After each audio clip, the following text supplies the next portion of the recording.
व्यासकृत श्रीमद्भागवतम श्री वेदव्यासकृत श्रीमद्भागवतम प्रथम स्कंद अध्याय प्रथम मुनियों की जिज्ञासा श्लोक संख्या 13।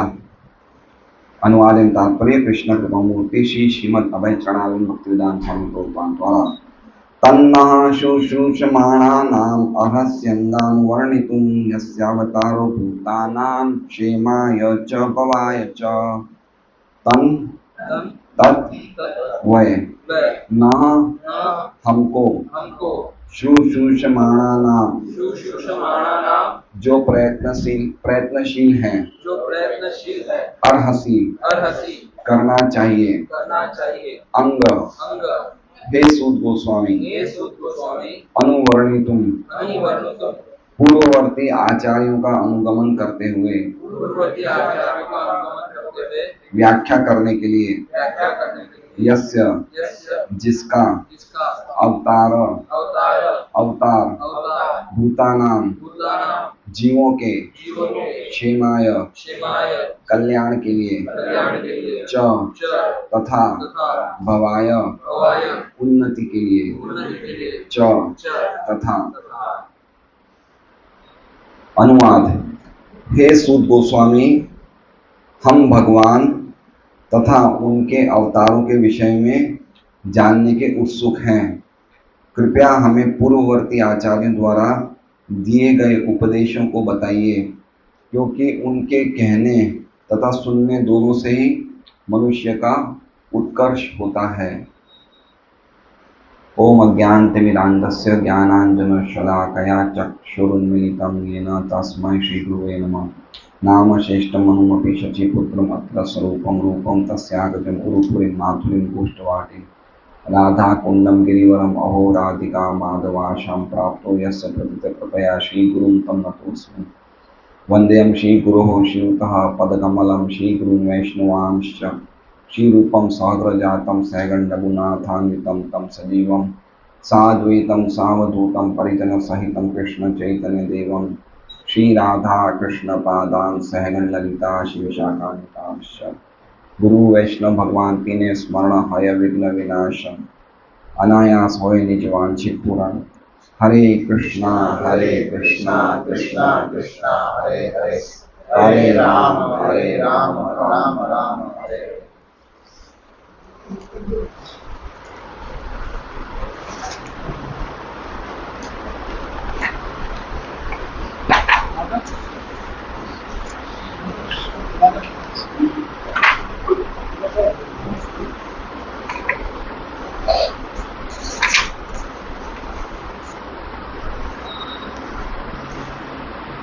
एक ये निकाले ना करता हूँ।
सभी भक्तों का स्वागत है श्रीमद् भागवतम क्लास में। तो हमारी श्लोकों की श्रृंखला में शौनक आदि ऋषि पुनः वापस सूत गोस्वामी से कुछ पूछ रहे हैं और ये श्लोक प्रस्तुत करता है कि सुनने की उत्सुकता को प्रस्तुत करता है, श्रवण करने की उत्सुकता को प्रस्तुत करता है ये श्लोक। मतलब एक कथा सुनना का जो एक उनका उत्सुकता है वो क्या है वो बता रहे हैं, क्योंकि सुनने की उत्सुकता होनी चाहिए। हम में है सुनने की उत्सुकता? है ना? तो जब हम सुनना चाहते हैं तो इतनी एकाग्रता से सुनना चाहिए कि हमें कुछ भी चीज बाकी नहीं रहना चाहिए, ऐसे सुनना चाहिए। तो पिछले श्लोक में हमने देखा कि शौनक आदि ऋषि तीसरा प्रश्न पूछते हैं। तीसरा प्रश्न क्या? पहला प्रश्न क्या था? जीवात्मा का परम आत्यंतिक श्रेय क्या है? जीवन का एकमात्र लक्ष्य क्या है जिसे वो सरलता से समझ सके और प्राप्त कर सके? दूसरा प्रश्न क्या था कि नाना प्रकार के शास्त्र हैं, नाना बातें, नाना प्रकार की बातें सुनने योग्य, करने योग्य है, तो आप उन सभी शास्त्रों का जो सार है वो आप अपनी बुद्धि से, मनीष या बुद्धि से निश्चित करके इस प्रकार बताइए कि आत्मा को प्रसन्नता मिल जाए, सुप्रसन्न हो जाए आत्मा को, और भगवान को संतुष्टि, पूर्ण संतुष्टि मिल जाए। दूसरा प्रश्न था। और तीसरा प्रश्न था कि हे सूत गोस्वामी, आपका कल्याण हो। आप तो जानते हैं कि भगवान जो सभी भक्तों के पति हैं, भक्तों के रक्षक है, सात पतों के पति है, वो क्यों देवकी के गर्भ से वसुदेव के पुत्र के रूप में प्रकट होते हैं, उनका क्या उद्देश्य था इसके पीछे? तो तीन प्रश्न पूछे। तो आज चौथा प्रश्न नहीं है, लेकिन आज खाली अपना श्रवण करने की जो इच्छा है उसको बता रहे हैं कि हमें बताइए। तो सबसे पहले बोल रहे हैं तन्नहा। तन्नहा में दो शब्द हैं, तन और नहा। तन मतलब वो सब बातें। कौन सब बातें? जो तीन प्रश्न हमने जो आपसे पूछे हैं वो सब बातें। नहा मतलब हमें बताइए। क्यों बताइए? तो कह रहे हैं सुश्रूषमाणा नाम। सुश्रूषमाणा नाम का अर्थ प्रभुपाद बता रहे हैं जो प्रयत्नशील है। प्रयत्नशील क्या है? क्या चीज में प्रयत्नशील है? किस चीज में प्रयत्नशील है? श्रवण करने में, है ना? समझ रहे हैं? श्रवण करने में प्रयत्नशील मतलब श्रवण करने के लिए बहुत ज्यादा इच्छुक है। इच्छुक मतलब समझ रहे हैं कि वो चाहते हैं कि आप हमें कुछ भी चीज बाकी मत रखिए, सब कुछ बताइए, कोई भी चीज बच ना जाए। ठीक है? जैसे मान लीजिए मैं ट्रेन में आ रहा हूं, श्रवण करने की उत्सुकता हमारे में है नहीं है? बताइए, है या नहीं है? उत्सुकता को कैसे समझा जाए? जैसे मान लीजिए कि मैं ट्रेन से आ रहा हूं, मथुरा से सूरत आ रहा हूं, है ना? ट्रेन में मुझे कोई व्यक्ति मिल गया, मेरे कोई पड़ोस में सीट वाला मिल गया, और उसने ये कहा कि आपके एक भक्त हैं जिनका नाम है अशोक जी, वो बड़े अच्छे हैं, खूब तारीफ करते हैं। ठीक है? अब मैं जब सूरत में आता हूँ, मैं अशोक जी को बोलता हूँ कि प्रसाद लेते लेते मैं अशोक जी को बोलता हूँ, भाई आपका ट्रेन में एक व्यक्ति बड़ी तारीफ कर रहा था। तो अशोक जी क्या बोलेंगे? मुझे पूरा बताइए, ढंग से हुआ क्या था, कहाँ से कहाँ आ रहे थे, तो बताइए कि कैसे। अगर मैं खाली इतना ही बोलता भाई ट्रेन में हमने कुछ खाया पिया आ गए, तो सुनते नहीं। अब बोलेंगे पहले बताइए आप कहाँ से कहाँ आ रहे थे, बताइए, और कौन मिला, पूरी बात बताइए। तो इसे समझ रहे हैं? इसे कहते हैं उत्सुकता, है ना? कोई चीज वो जब हम अपनी प्रशंसा सुनना चाहते हैं तो पूरा मैटर को ढंग से सुनना चाहते हैं, भाई कब ये बात हुई, कैसे हुई, क्या बात छिड़ी थी, फिर हम सुनना चाहते हैं, हमें कितना अच्छा लगता है ना। तो इस प्रकार से शौनक आदि ऋषियों का ये भाव था कि आप हमें बताइए, क्योंकि हम लोग श्रुश्रूषमाणा नाम, हम सुनने के बहुत इच्छुक हैं। ठीक है ना? इससे एक बात ये भी समझना चाहिए कि जब व्यक्ति सुनने का इच्छुक हो तो ही सुनाना चाहिए। समझ रहे हैं? प्रभुपाद बोलते थे इंग्लिश में कि we should not throw pearls before swine. पशुओं के सामने मोती फेंकने से कोई मतलब नहीं। मतलब ऐसे व्यक्ति को सुनाना जिसकी इच्छा ही नहीं सुनने की, तो ऐसे नहीं सुनाना चाहिए। ठीक है? तो ये बता रहे हैं कि हम लोग बहुत ज्यादा प्रयत्नशील हैं सुनने के लिए। आप बताइए तन्न शुश्रूषमाणानाम अरहस्य। अरहस्य मतलब आपको बताना ही चाहिए, है ना? बताना ही चाहिए मतलब हम सुनना चाहते हैं इसलिए आपको बताना ही चाहिए। आप ऐसा मत बोलो कि नहीं बताऊंगा। और आगे कह रहे हैं अंगानुवर्णितम। अंग मतलब समझ रहे हैं? अंग का अर्थ क्या बताया देखिए, सूत गोस्वामी। तो अंग का अर्थ सूत गोस्वामी नहीं है। सूत गोस्वामी को किस नाम से संबोधन कर रहे हैं? अंग। अंग मतलब समझ रहे हैं? जैसे मान लीजिए कि ये हाथ क्या है? हमारा अंग है।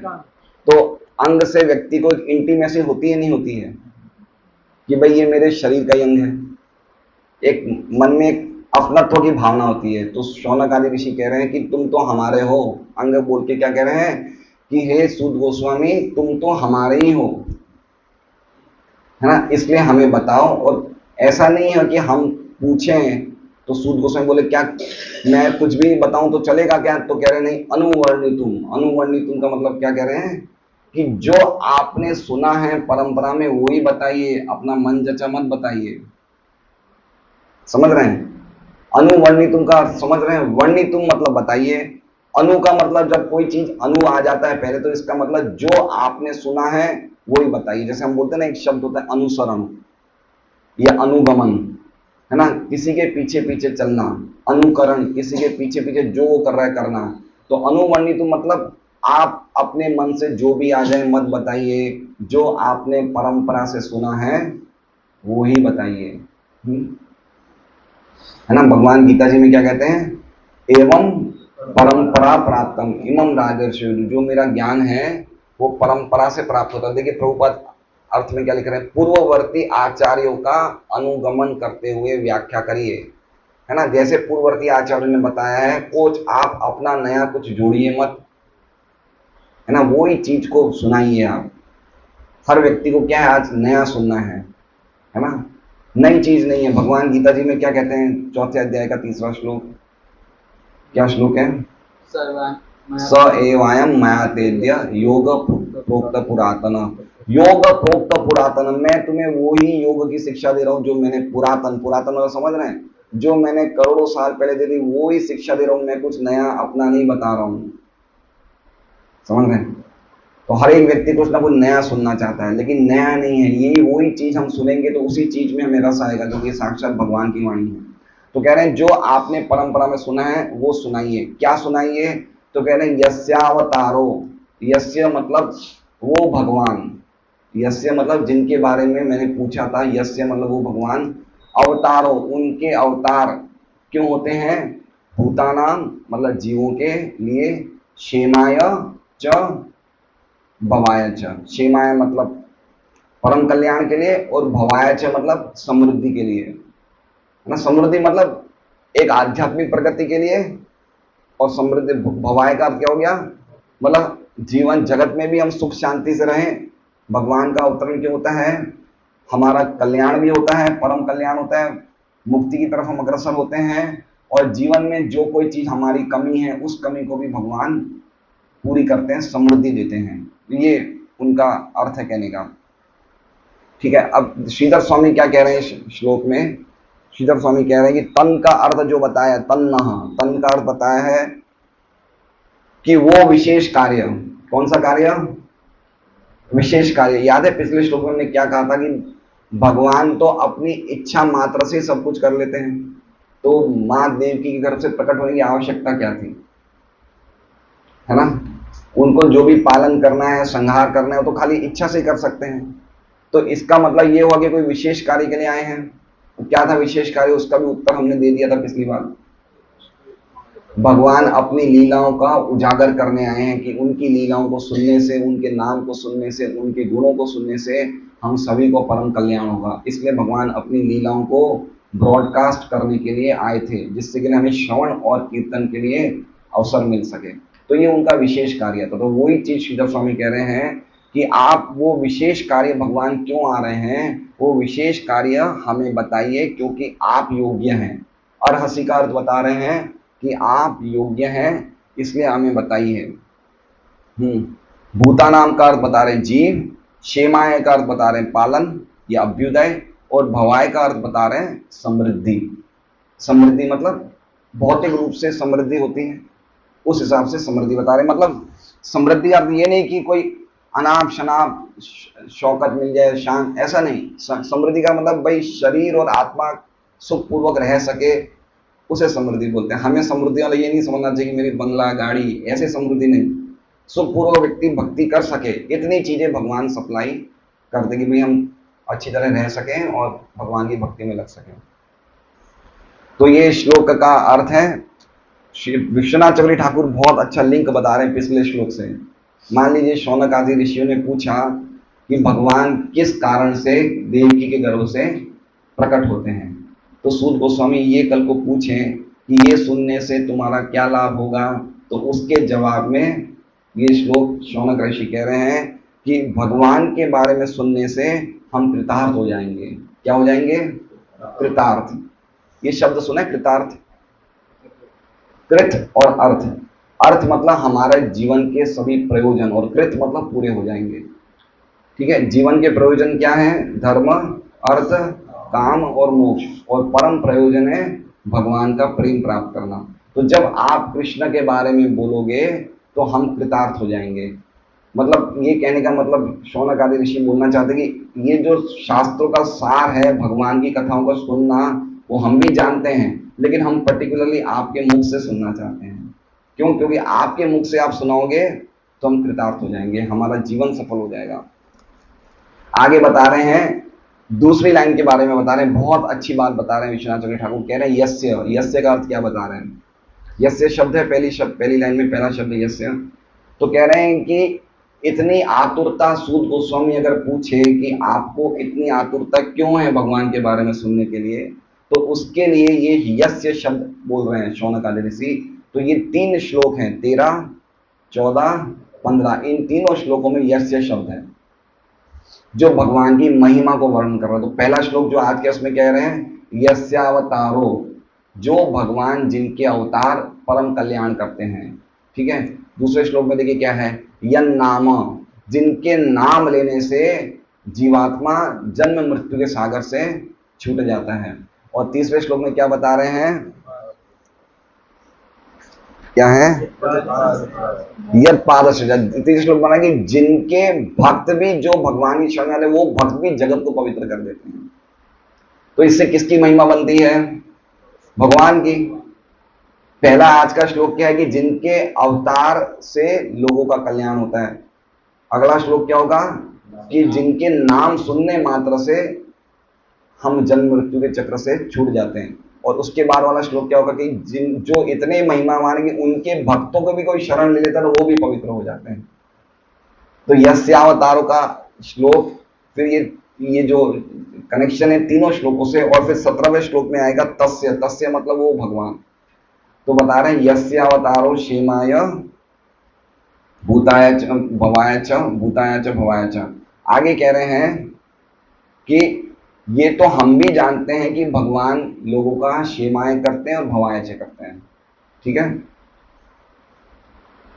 उन्होंने खुद ने ही कह दिया शौनक आदि ऋषि ने कि ये पर्पस, ये कार्य तो हम भी जानते हैं। क्या कार्य? कि भगवान आते हैं तो क्या करते हैं? लोगों का कल्याण करते हैं और समृद्धि पूर्ति करते हैं, तो हम भी जानते हैं, लेकिन इसके अलावा कोई विशेष कार्य भी, वो बताइए। यस्यावतारो, क्या श्लोक है? यस्यावतारो भूतानाम क्षेमाय च भवाय च। तो ये जो अवतार का प्रयोजन है कि लोगों का परम कल्याण होता है, तो हम भी जानते हैं, लेकिन पर्टिकुलरली कोई विशेष कार्य है वो आप हमें बताइए। ये क्या कहते हैं, विश्वनाथ चक्रवर्ती ठाकुर कह रहे हैं। और क्या कह रहे हैं कि क्षेमाय का अर्थ क्या है? क्षेमाय का अर्थ क्या है? कल्याण। और कल्याण का अर्थ क्या है? मुक्ति। क्या अर्थ है? मुक्ति। मुक्ति खाली भगवान कृष्ण ही दे सकते हैं, है ना। ये पर्टिकुलरली ये जो राइट है देने का, ये भगवान का ही, इनके अलावा कोई नहीं दे सकते। यहां तक कि ब्रह्मा जी, शिव जी, देवी देवता, कोई भी मुक्ति देने के योग्य नहीं है। अगर आप देखेंगे, कहते हैं ना, सूरत नु जमण अने काशी नु मरण। ये सूरत का क्या फेमस है? भोजन। और काशी का क्या फेमस है? मरण। तो काशी का मरण क्यों फेमस है? पद्ममुखी माता जी, काशी में मरना क्यों फेमस है?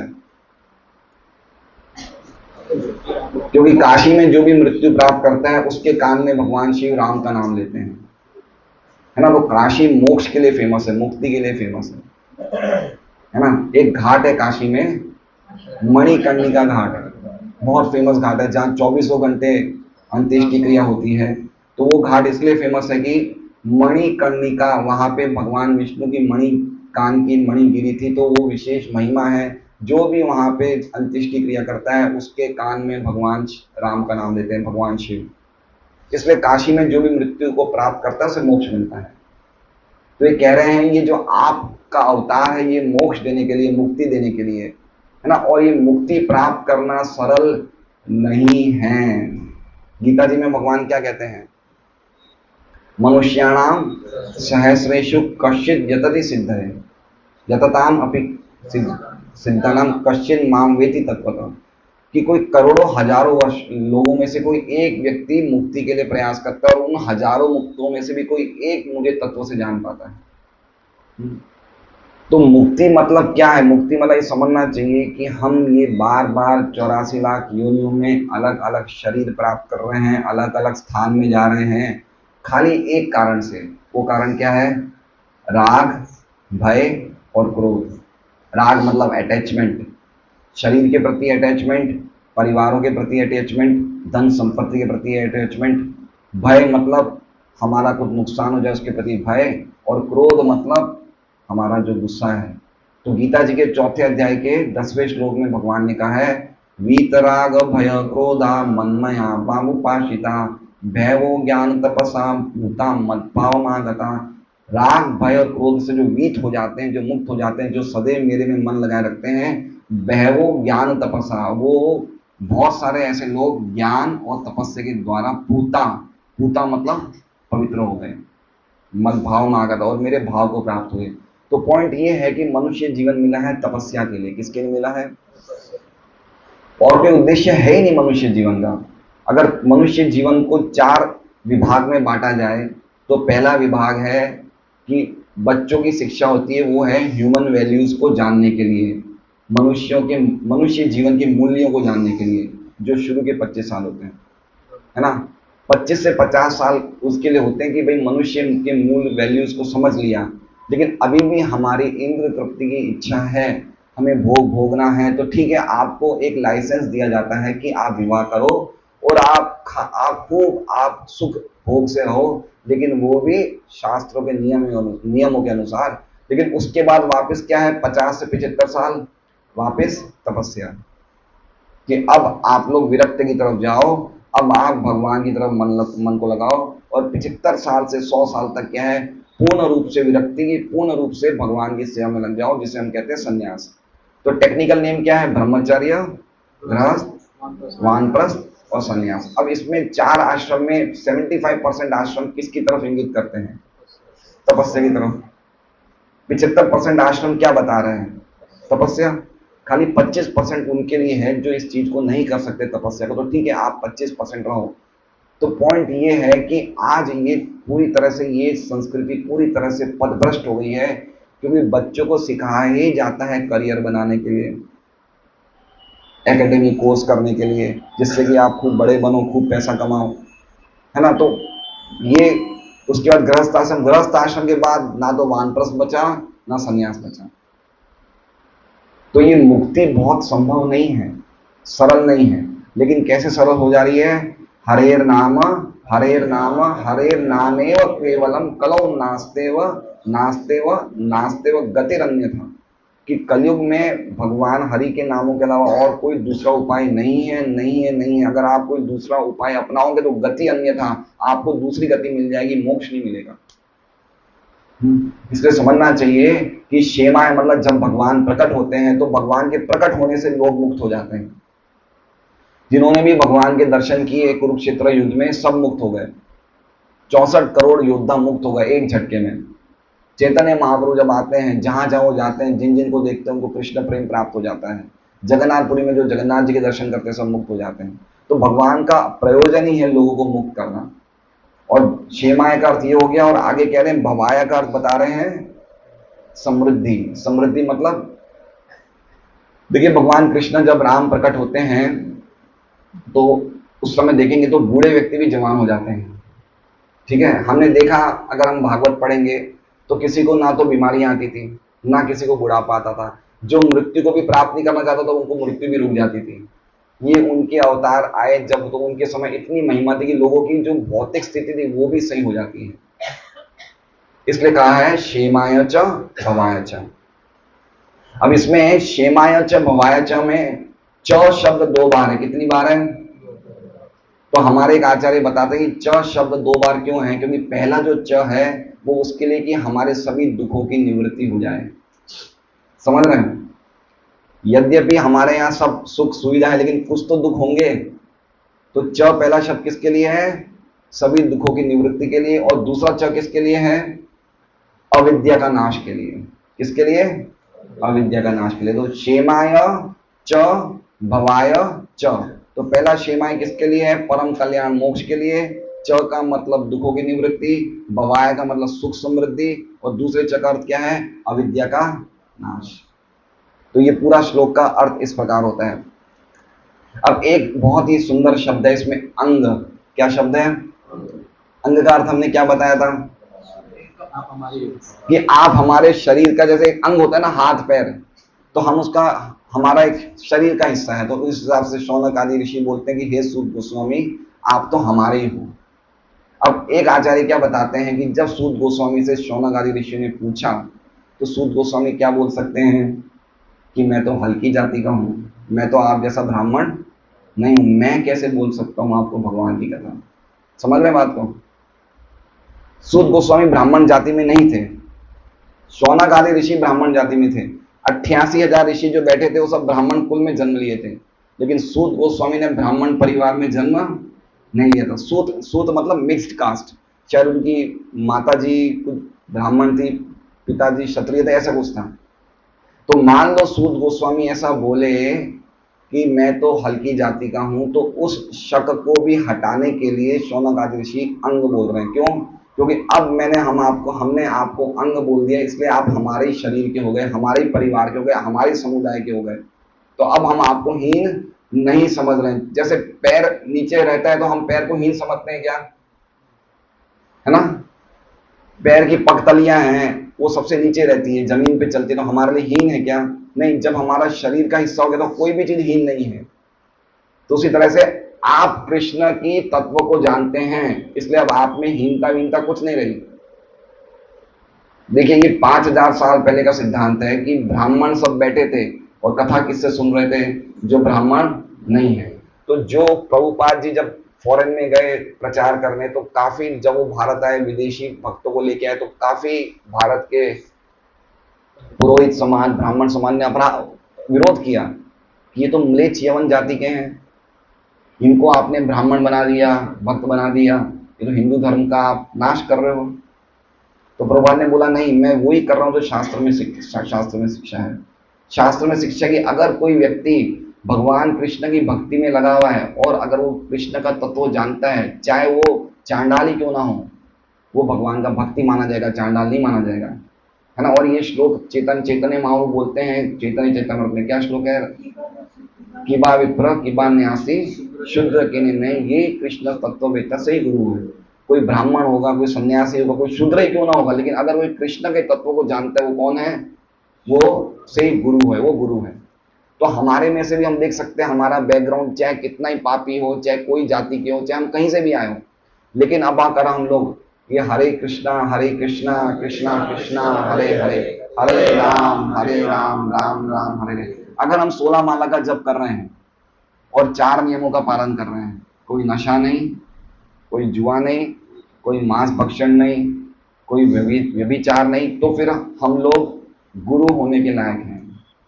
समझ रहे? ये गुरु मतलब हम भगवान की कथा कहने के योग्य बन जाते हैं, चाहे पुराना जीवन कुछ भी हुआ, वो मतलब नहीं है। ये उदाहरण हम देखेंगे जगाई मधाई के केस में। जगाई मधाई 1 नंबर के ब्राह्मण परिवार में जन्म लिए थे, लेकिन सभी प्रकार के पापाचार करते थे। चैतन्य महाप्रभु ने उन्हें जब दीक्षा दी, तो उन्होंने कहा कि अब तुम्हें और कुछ पाप नहीं करना है, बस खत्म हो गया। है ना? तो दीक्षा का अर्थ क्या होता है? दी मतलब दिव्य ज्ञान, और क्षय मतलब पापों का क्षय। तो दीक्षा का अर्थ होता है कि जब हम दीक्षा प्राप्त करते हैं, तो चाहे पूर्व जीवन में हमने कुछ भी किया हो, लेकिन दीक्षा प्राप्त करने के बाद हम कृष्ण तत्व को जानने के अधिकारी बन जाते हैं, और उसके हिसाब से फिर हम क्या कहते हैं, कृष्ण कथा बोलने योग्य हो जाते हैं। तो एक बार क्या हुआ था कि चैतन्य महाप्रभु खुद मिश्र परिवार के थे, ब्राह्मण परिवार में जन्म लिया था, और उनसे कथा सुनने आते हैं प्रद्युम्न मिश्र, और प्रद्युम्न मिश्र भी बहुत बड़े ब्राह्मण थे। तो चैतन्य महाप्रभु को क्या बोलते हैं कि आप मुझे कृष्ण कथा सुनाओ।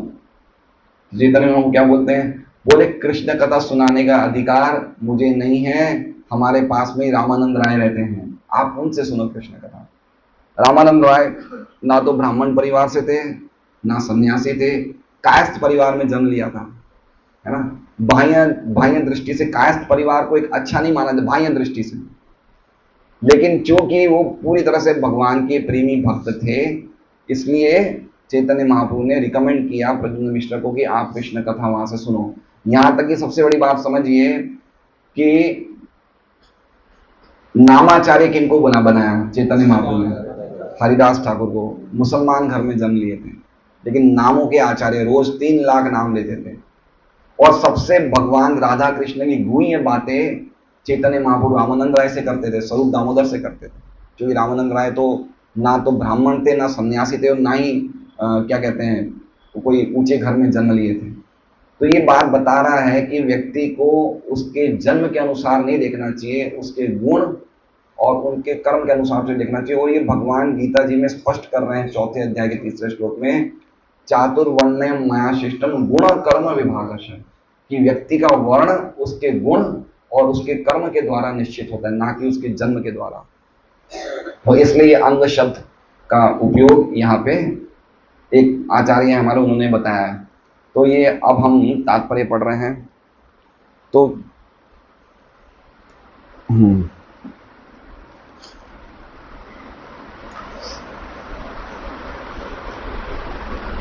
यहां पर परम सत्य के दिव्य संदेश के श्रवण हेतु आवश्यक शर्तें प्रस्तुत की गई है। प्रभुपाद क्या कह रहे हैं? ये किस बारे में बोल रहे हैं? शुश्रूषमाणा नाम, है ना ये शब्द? शुश्रूषमाणा नाम मतलब जो सुनने के लिए प्रयत्नशील हैं, उसके ऊपर प्रभुपाद तात्पर्य में बता रहे हैं कि जिस व्यक्ति को संदेश श्रवण करना है, भगवान का दिव्य संदेश, उसके लिए कुछ शर्तें प्रस्तुत की है। क्या प्रस्तुत की है? कुछ कंडीशंस हैं, कंडीशंस अप्लाइड है। क्या कंडीशन है? तो पहली बता रहे हैं कि पहली शर्त यह है कि श्रोता को अत्यंत निष्कपट एवं निष्ठावान लिखा है क्या? अच्छा अच्छा अच्छा हाँ, तो कोई कोई एडिशन में इसमें निष्कपट लिखा है, लेकिन सही शब्द वो है निष्ठावान। क्योंकि निष्कपट भी तो सुन सकता है ना, क्यों नहीं सुन सकता निष्कपट? भाई कोई बेईमान व्यक्ति तो बैठ के सुन सकता है। तो निष्ठावान शब्द है, वो बताइए, आपकी वाली बुक बताइए, ये दीजिए आप, निष्कपट इसलिए आप ये पढ़िए। तो यहां पर परम सत्य के दिव्य संदेश के श्रवण हेतु आवश्यक शर्तें प्रस्तुत की। पहली शर्त ये कि श्रोता को अत्यंत निष्ठावान तथा सुनने हेतु उत्सुक। निष्ठावान मतलब समझ रहे हैं? हरे कृष्ण। निष्ठावान का अर्थ क्या है? निष्ठा किसके प्रति? जो शास्त्र हम सुन रहे हैं उसके प्रति, समझ रहे हैं? जैसे अभी कौन सी क्लास है? भागवतम की क्लास है। तो भागवतम के प्रति आपकी निष्ठा होनी चाहिए कि ये ग्रंथ जो है ये परम ग्रंथ है, परमहंस ग्रंथ है, सबसे बड़ा ग्रंथ है, और ये कहते अमल पुराण है, ये ऐसी निष्ठा होनी चाहिए। और दूसरी बात, जो बोलने वाला है उसमें, समझ रहे हैं? अगर आपके शास्त्र के प्रति निष्ठा है लेकिन जो वक्ता है उसके प्रति निष्ठा नहीं, तो पूरी शर्त पूरी नहीं हो रही है। वक्ता है बोला ये तो हमारे घर का ही है, ये तो क्या है, ये तो हम जानते हैं अच्छी तरह, बोल गया, बैठ गया, आधे घंटे बोल के क्या हो, ये अपनी वो बता रहा है, ये समझ गया, तो काम गड़बड़ हो जाएगा। दोनों में निष्ठा होनी चाहिए, वक्ता में और शास्त्र में। इसे कहते हैं निष्ठावान। निष्ठावान मतलब हम जा रहे हैं, उनके मुख से कुछ सुनेंगे, हमारा परम करें, ये भावना होनी चाहिए। इसे कहते हैं निष्ठावान। और सुनने हेतु तो उत्सुक होना चाहिए। उत्सुक मतलब हमें बहुत ही उत्साही होना चाहिए, है ना। आगे बता रहे हैं दूसरी शर्त यह है कि वक्ता प्रामाणिक आचार्य की गुरु शिष्य परंपरा में से हो। ये कौन से बोल रहे हैं? अनुवर्णितुम। श्रोता के लिए क्या बताया? श्रुश्रूषमाणा नाम। और अनुवर्णितुम के लिए क्या बोल रहे हैं? वक्ता क्या होना चाहिए? प्रामाणिक शिष्य आचार्य की गुरु शिष्य परंपरा में। इसका मतलब हमें किसी से भी कुछ नहीं सुनना है। बहुत इंपॉर्टेंट बात है। अगर कोई बोलने वाला है भागवत पे या गीता पे, तो हमें देखना चाहिए प्रामाणिक शिष्य परंपरा में, प्रामाणिक आचार्य की गुरु शिष्य परंपरा में है या नहीं है।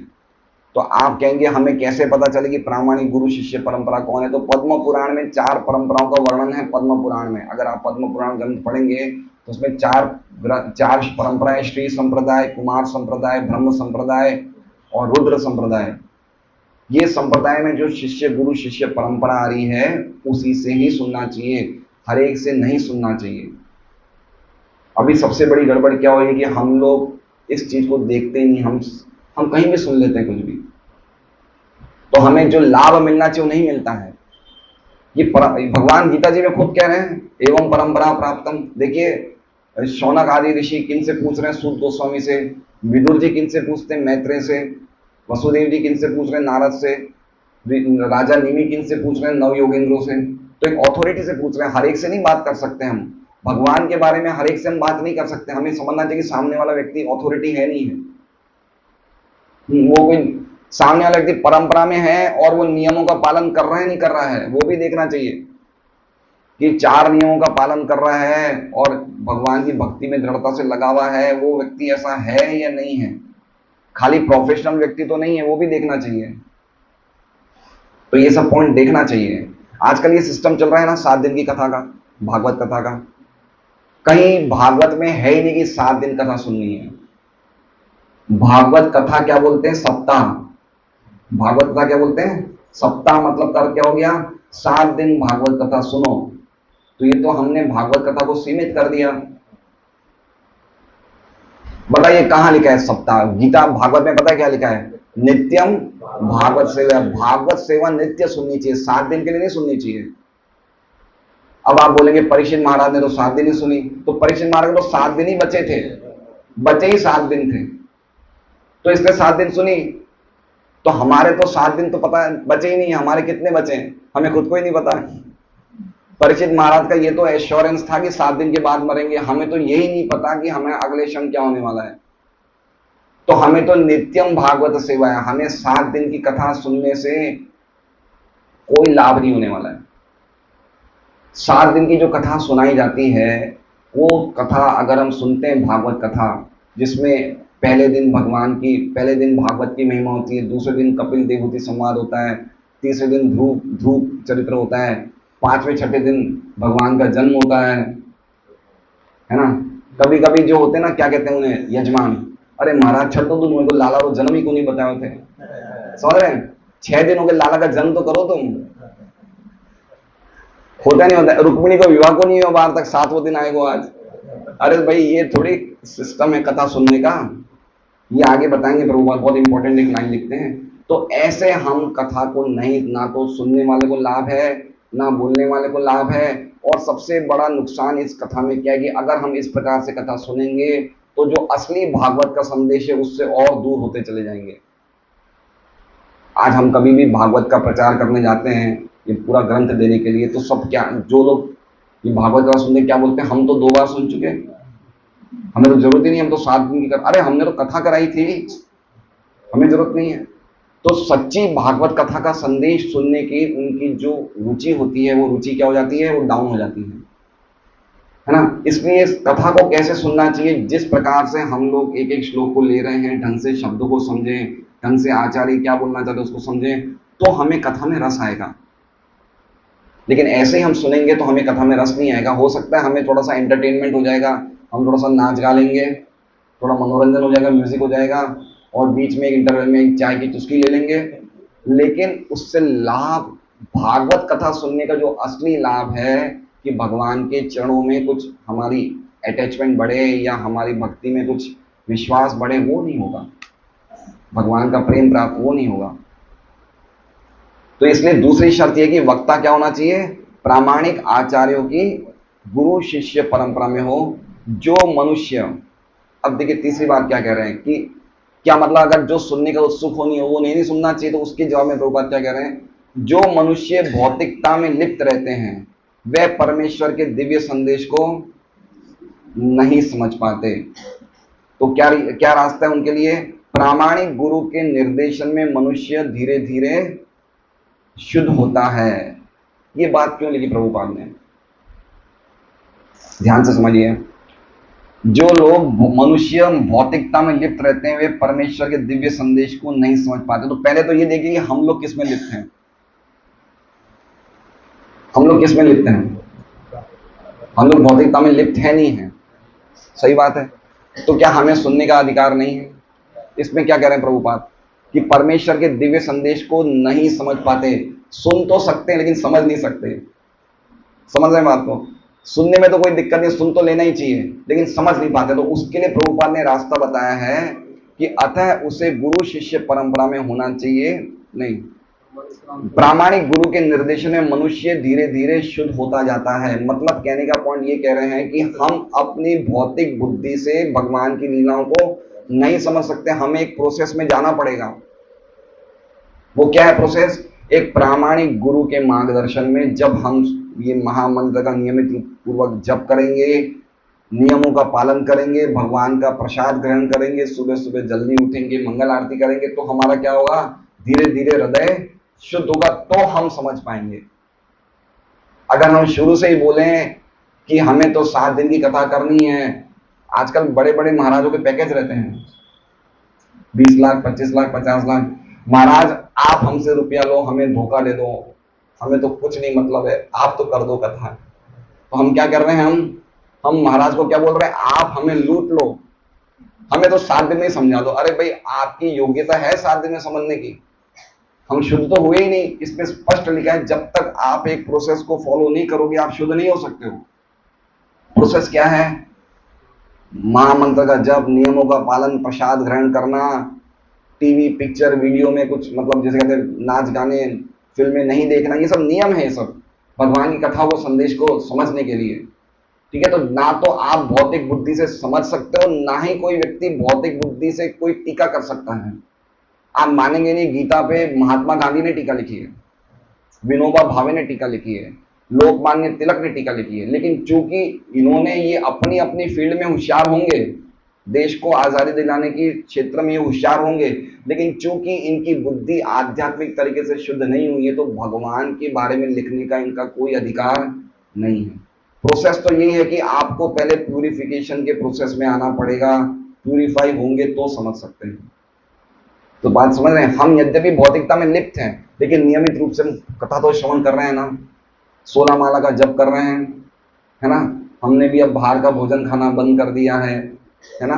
नशा बंद कर दिया है, जुआ बंद कर दिया। तो हम एक प्रोसेस में है, प्यूरिफिकेशन के प्रोसेस में है, तो संभावना है कि हम शुद्ध हो जाएंगे और समझ जाएंगे।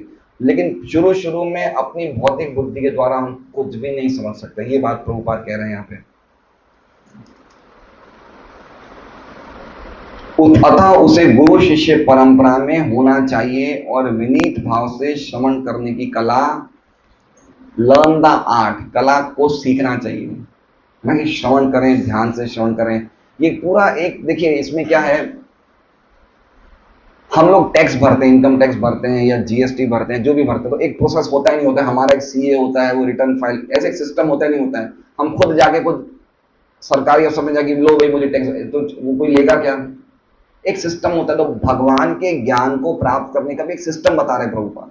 ऐसा नहीं कि हमारा मन है हमने कुछ भी सुन लिया, कुछ भी हमने बोल लिया, कोई भी कथा चल के सुन लिया, नहीं, एक सिस्टम बता रहे हैं। ये सिस्टम है, ये एक आचार्य बोल रहे हैं, कोई सामान्य व्यक्ति नहीं बोल रहे हैं। आचार्य जिन्होंने पूरी दुनिया में ऐसे ऐसे लोगों को भक्त बनाया जो कोई भी प्रकार की योग्यता वाले नहीं थे, इतने बड़े बड़े महाराज, इतने बड़े बड़े सन्यासी बनाए थे, तो वो एक आचार्य है, वो एक अथॉरिटी है। वो हमें एक सिस्टम बता रहे हैं कि आप ऐसे समझिए इस चीजों को, अपने हिसाब से मन जचे तरीके से हम नहीं समझ सकते। आज हम बच्चों को स्कूल में भी भर्ती कराते हैं, तो हम क्या देखते हैं कि किससे एफिलिएटेड है, सीबीएसई है, आईसीएसई है, करते नहीं करते, गुजरात बोर्ड है, हम ऐसे भी तो स्कूल में भर्ती करा देते हैं क्या?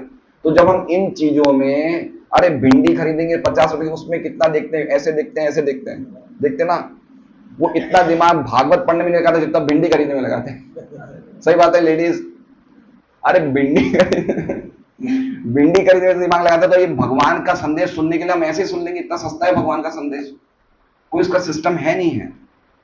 तो ये प्रभुपाद बता रहे हैं, एक एक चीज बहुत इंपॉर्टेंट है कि कला सीखनी चाहिए, विनीत भाव से श्रवण करने की कला सीखनी चाहिए। कि हमारा मूड कैसा होना चाहिए, चैलेंजिंग एटीट्यूड नहीं होना चाहिए कि सामने वाला व्यक्ति बोल रहा है तो हमें एक विनम्रता से, एक आदर नमस्कार की भावना से सुनना चाहिए, ऐसे सुनना चाहिए। मतलब सेवा, सुनने के द्वारा सेवा करनी चाहिए उस व्यक्ति की। बड़े भक्तों की सेवा कैसे होती है? श्रवण के द्वारा। आप जितना ध्यान से सुन रहे हो इतनी आप उस व्यक्ति की सेवा कर रहे हो। तो बता रहे हैं विनीत भाव से श्रवण करने की कला सीखनी चाहिए। श्री सूत गोस्वामी तथा नैमिषारण्य के ऋषि मुनि इन शर्तों को पूरा करते हैं ना, वो दोनों इस कंडीशन को फुलफिल करते हैं। सुनने वाले भी उत्सुक हैं। और सूत गोस्वामी किन से सुने हैं? सूत गोस्वामी परंपरा में आ रहे हैं ना, किन से सुने सूत गोस्वामी? सुखदेव गोस्वामी से। परीक्षित महाराज को जब सुना रहे थे तो सूत गोस्वामी बैठे थे वहां पे। और सुखदेव गोस्वामी ने किनसे सुना? वेद व्यास जी ने। वेद व्यास जी ने किससे सुना? नारद जी से। नारद जी ने किनसे सुना? ब्रह्मा जी से। ब्रह्मा जी ने भगवान नारायण से सुना। पूरी परंपरा चली आ रही है। तो कह रहे हैं दोनों ही व्यक्ति शर्त को पूरी कर रहे हैं। सुनने वाला भी उत्सुक है और बोलने वाला भी परंपरा में है। क्योंकि श्रील सूत गोस्वामी श्रील व्यासदेव की परंपरा से हैं और नैमिषारण्य के ऋषि मुनि निष्ठावान जीव हैं जो सत्य जानने हेतु लालायित है। अब ये बहुत इंपॉर्टेंट वर्ड है। क्या? सत्य जानने हेतु लालायित। देखिए आजकल क्या होता है, बोलने वाला व्यक्ति क्या बताना चाहता है? आधुनिक सभ्यता में जो वक्ता होता है वो क्या बताना चाहता है कि मैं बोलने के द्वारा अपना इंप्रेशन, सामने वाली ऑडियंस में अपना इंप्रेशन जमाऊं। जितने भी मोटिवेशनल स्पीकर्स हैं उनकी स्टाइल क्या होती है बोलने की, है ना, कि सामने वाला व्यक्ति क्या हो जाते हैं? फैन हो जाते हैं। और सामने वाला व्यक्ति भी क्या देख रहा है कि जो मुझे सुनने में अच्छा लगे। ऑडियंस भी कैसी है? जो मुझे कान को संतुष्ट करे वो अच्छा है व्यक्ति। अब इन दोनों वक्ता और श्रोता में सत्य की कोई भी जिज्ञासा नहीं है। लेकिन इसमें क्या करेंगे? सत्य क्या है? आप ये मत समझो कि आपको क्या अच्छा लग रहा है वो सुनो या व्यक्ति को क्या बोलना है वो नहीं। सत्य क्या है? इसमें सत्य है या नहीं है? तो इसमें बहुत अच्छी बात प्रभुपाद बता रहे हैं कि सत्य जानने के लिए लालायित थे ऋषि मुनि। ऋषि मुनि ऐसा नहीं था कि भाई हमें सुनने की इच्छा है, हमने तो आजकल क्या होता है भाई आप किससे कथा करा रहे? हम तो राजेंद्र दास से कराई, आपने किससे कराई? ऐसे नहीं कि मैंने तो इससे कथा कराई तुम किससे करा, नहीं ऐसा नहीं। उन्होंने इस हिसाब से सूत गोस्वामी को नहीं चुना। उन्होंने क्यों चुना कि ये एक परंपरा से आ रहा है, ये हमें सत्य बताएंगे, इसलिए उनको चुना सूत गोस्वामी को। क्यों? क्योंकि वो सत्य जानने के लालायित थे। अतः भगवान श्री कृष्ण के, अब देखिए क्या सुनना चाहते हैं, है ना। अतः भगवान कृष्ण के अलौकिक कार्यकलाप, उनका अवतार, उनका जन्म, आविर्भाव या तिरोधान, उनके स्वरूप, उनके नाम इत्यादि उन मनुष्यों को आसानी से समझ आते हैं जो समस्त शर्तों को पूरा करते हैं। दो चीज बताइए कि अगर हम ये शर्तों को पूरा कर रहे हैं तो ये चीजें हम आसानी से समझ सकते हैं। और दूसरा क्या सुनना चाहते थे?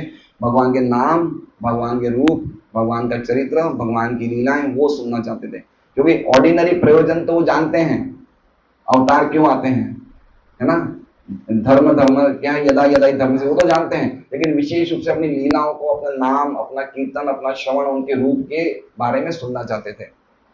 ऐसे उपदेश अध्यात्म के पथ पर अग्रसर सभी मनुष्यों के सहायक होते हैं। तो पर्टिकुलरली देखिए हमारा सबसे बड़ा लाभ क्या है? हम यहाँ पे क्यों आए हैं? अगर हम इस कथा में आ रहे हैं तो सबसे पहले हमें निश्चित करना चाहिए कि हम यहाँ क्यों आए हैं। तो क्यों आए हैं?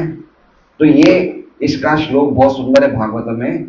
श्रवताम स्वकथा कृष्ण पुण्य श्रवण कीर्तना हृदय अंतस्थो अभद्राणी विदु नोति सुरसिताम।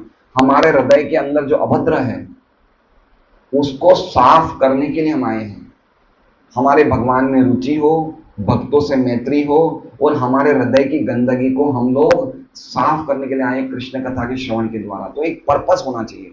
जैसे सूत गोस्वामी ने पूछा ना पर्पस क्या है, आप क्यों सुनना चाहते? तो उन्होंने क्या कहा कि हमारा जीवन कृतार्थ हो जाएगा कृष्ण कथा आपके मुख से सुनेंगे। तो हर एक चीज का एक पर्पस होता है। तो हम यहाँ पे आए हैं, सुबह सुबह 1 घंटा सुन रहे हैं, तो हमारा हृदय की जो भी गंदगी है, भगवान कृष्ण इतने महान हैं, इतने परफेक्ट हैं। जैसे मान लीजिए कि गौर दामोदर प्रभु यहाँ पे रहते हैं, ठीक है, अगर इनका कोई जान पहचान वाला एक लड़का आ जाए और इनके घर की बहुत अच्छी सफाई करके जाए तो इनको कैसा लगेगा? अच्छा लगेगा ना। वो साफ सफाई में क्या है, बिल्कुल परफेक्ट है। ये चुपचाप क्या रहा है, ये सोफा में बैठे थे और वो आधे घंटे में सब साफ सफाई करके, इनको अच्छा लगेगा नहीं लगेगा? अब हमने अपनी साफ सफाई किसको सुपुर्द कर दी है? भगवान को। जब हम कृष्ण के बारे में सुनेंगे तो भगवान हमारे हृदय की सफाई करेंगे। भगवान क्या है? परम परफेक्ट है। वो हृदय की कैसी सफाई करेंगे? कुछ भी गंदगी बाकी नहीं रखेंगे। हम अगर सफाई करेंगे तो कुछ ना कुछ गंदगी रह जाएगी। इसलिए इस श्लोक में कहते हैं विदु नोति सुरत सुताम, जो भगवान सभी भक्तों के शुभ चिंतक है वो हमारे हृदय को साफ करते हैं। इसलिए हमें समझना चाहिए कि कृष्ण कथा श्रवण करने से हमारा क्या लाभ होता है। तो ये बहुत ही सुंदर श्लोक था, तो हम यहीं पे विश्राम दे रहे हैं। हरे कृष्णा हरे कृष्णा हरे कृष्णा कृष्णा कृष्णा हरे हरे, हरे राम राम राम हरे।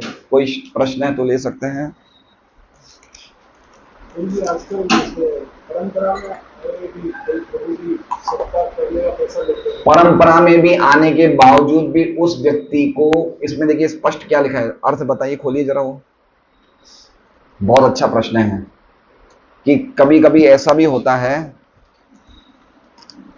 बहुत ही सुंदर प्रश्न किया इन्होंने, और इसका जवाब भी हमें सबको सुनना चाहिए।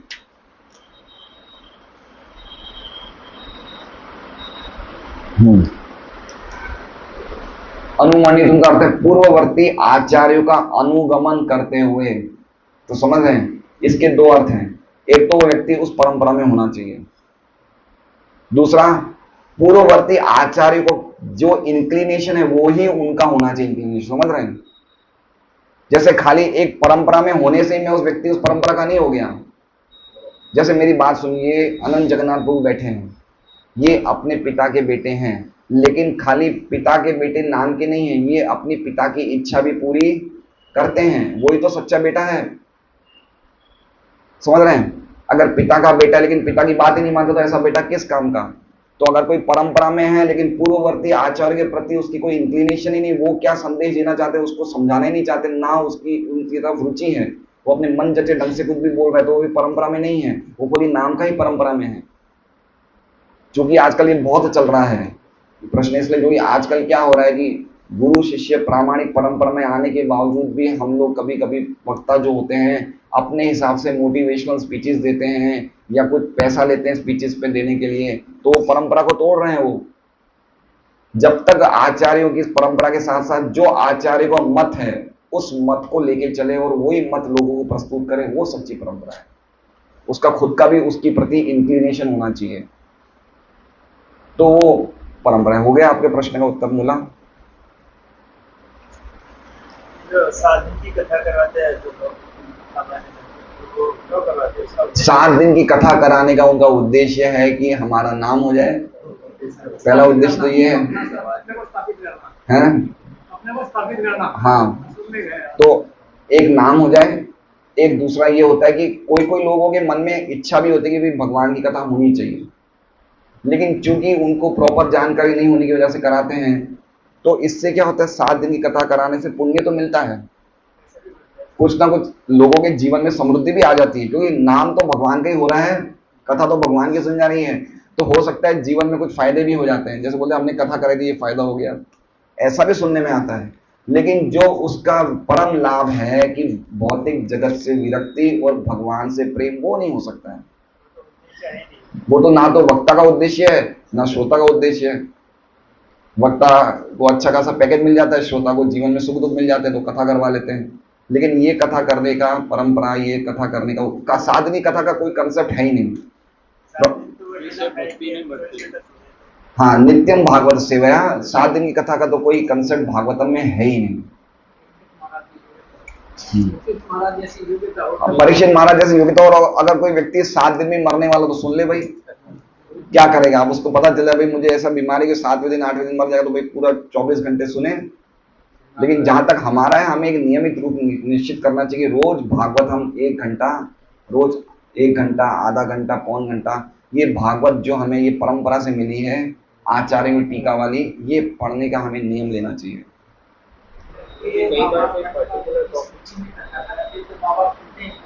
माँ बाप के मरने के बाद उनकी स्मृति में कथा कराते हैं। तो अगर हम लोग कोई इसको ऐसा कर सकते हैं कि अगर हम 7 दिन की कथा कराना चाहते हैं तो फिर हमको एक विषय ले ले। पहले तो जैसे कुंती महारानी का प्रार्थना है, एक विषय ले लिया। हमें फिर ऐसे नहीं करानी चाहिए कि भाई आज कपिल विभूति संवाद, कल ध्रुव चरित्र, प्रहलाद चरित्र, कृष्ण जन्म, ऐसे नहीं लेना चाहिए, कुदाना नहीं चाहिए। या तो भीष्म महाराज की प्रार्थनाएं ले लें या कुंती महारानी की प्रार्थनाएं ले लें या फिर हमको एक पर्टिकुलरली एक कोई प्रसंग ले लें, उस पे 7 दिन चले।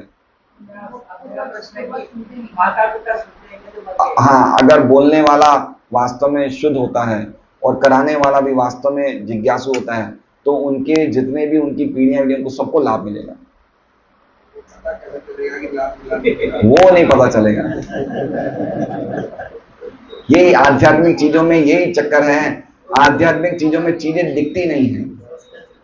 अभी जैसे मान लीजिए इस कथा में जो भी बैठा है, जो सुनने वाला है, बोलने वाला है, उसे करोड़ों अरबों रुपए का लाभ मिला, लेकिन वो दिखता नहीं है, वो है ना, उससे भी कहीं ज्यादा। अगर हम करोड़ों अरबों रुपए का लाभ बोल रहे हैं तो हम खुद भी अपराधी, हम ऐसा बोल ही नहीं सकते, है ना। ये वस्तु चैतन्य चेतन लगे कि कृष्ण नाम, एक कृष्ण नाम को अगर कोई बोलता है कि ये 1 करोड़ अश्वमेध यज्ञ के बराबर एक कृष्ण नाम है, तो वो व्यक्ति नरक जाने योग्य है। तो हम बराबरी कर ही नहीं सकते। भौतिक जगत के धन से हम कथा की, श्रवण की बराबरी नहीं कर सकते, लेकिन परम लाभ है ही है, निश्चित है, उसमें कोई डाउट नहीं है। चेतोदर्पण मार्जनम हो रहा है लेकिन दिख नहीं रहा हाँ, चेतो दर्पण मार्जनम हमारा हो रहा है लेकिन दिख नहीं रहा है, और किसी का नहीं हो रहा है तो उसको भी नहीं दिख रहा है। भक्ति में हमारा पतन हो रहा है वो भी नहीं दिखता है, और भक्ति में प्रगति होती है वो भी नहीं दिखता है। लेकिन वो हमें खुद को देखने का एनालिसिस होना चाहिए। हम खुद को ही परखना चाहिए कि हमारी प्रगति हो रही है या हमारी दुर्गति हो रही है। खुद को परखना चाहिए, हमारा अटैचमेंट बढ़ रहा है, कम हो रहा है, या हमारी भोग इच्छाएं बढ़ रही है, कम हो रही है। उससे हम खुद ही पता लगा सकते हैं। हमें अपना नाम करना है, हमारा खुद की हमारा इज्जत देखनी है, तो ये सब चीजों से पता चल सकती है। गुरु को तो थोड़ा पता हैं? गुरु को बता सकते गुरु बताएंगे, लेकिन हम बताएंगे तो ही तो बताएंगे। गुरु चला के नहीं बोलते हैं। आपकी कुछ प्रॉब्लम है तो आप पहले गुरु को बोलिए। हम डॉक्टर के पास जाते हैं, हम बोलते हैं डॉक्टर देख लो, तुम्हें जो सही लगता है कर लो। हमें बोलना तो पड़ेगा ना, पेट में दर्द है तो हमें गुरु को बोलना पड़ेगा, महाराज मेरा 10 दिनों से मेरा मन नहीं लग रहा है, मेरा विषय वासनाओं में बहुत मन जा रहा है, मुझे बताइए। तो कुछ अपना बीमारी बताएंगे तो इलाज बताएंगे। वो नाड़ी में तो बता चला के तो थोड़ी बताएंगे। नाड़ी में मोटे तो नाड़ी के लिए भी तो हाथ तो देना पड़ेगा ना। हाथ तो डॉक्टर को पकड़ाना पड़ेगा कि भाई आप हाथ तो पकड़ो, देखो तो सही क्या तकलीफ है। हम जाए नहीं तो कैसे पता चलेगा। हरे कृष्णा।